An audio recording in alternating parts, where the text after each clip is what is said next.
This is Vauxhall Gardens, which we're doing at Stowe Park. It's the scene where there's an outside ball, basically. For one location, it's quite a lot to do. We always have to be sensitive to the locations, so this is a National Trust site. But well, I've got a great team, and we just get on and do it.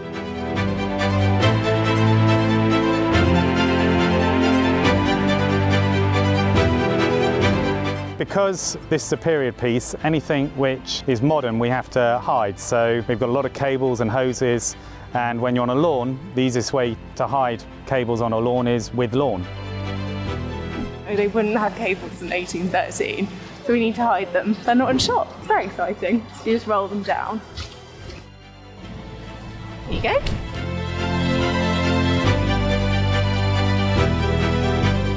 In Vauxhall Gardens, it was a pleasure gardens, which was sort of the area that the Regency population would go to hang out, a bit like our modern moles, as it were. What we've got over there is a bandstand. The musicians will be on the top, and underneath there's a dining area, and that's taken from a direct reference from Vauxhall Gardens of the period.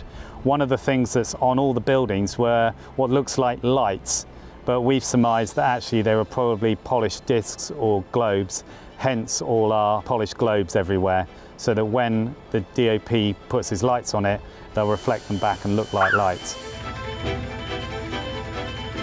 We've done a lot here. The gas lamps which you see up there are actually flicker bulbs. When we fire them up, we then spray black paint to just hide the shape of the bulb, so it just looks like a flame effect inside a globe rather than a bulb. Then all our screw heads are filled with wax, so you can't see them, and any modernity, any lighting is hidden. We've had over 3,000 baubles put into these pyramids, which are our firework pyramids, and we've got over 400 fireworks sitting on those. We've got about 30 flambeaux and about 2 kilometres of festoon lighting for our lantern area.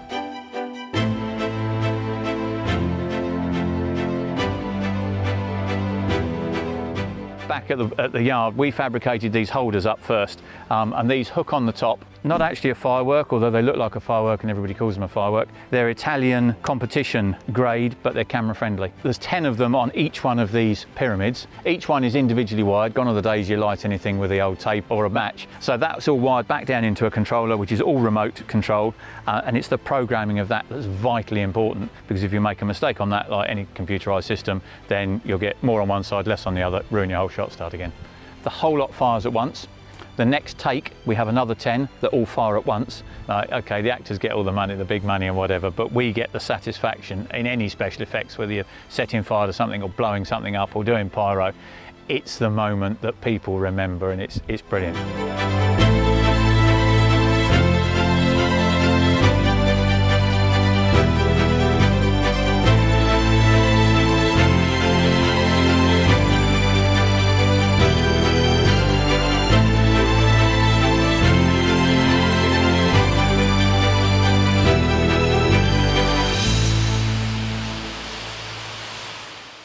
Well, I'm pretty excited to be here as a historian, because Vauxhall Pleasure Gardens is one of the most exciting and romantic entertainment resorts in Regency England. There were fireworks, there was dancing, there was food and there was drink, but there was a lot of romance as well.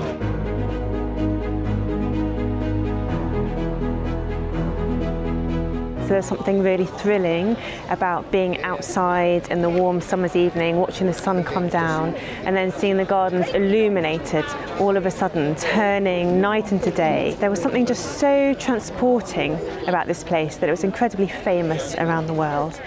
So it feels like I've time travelled back this evening to Vauxhall with all of these amazingly beautiful Regency people having the time of their lives.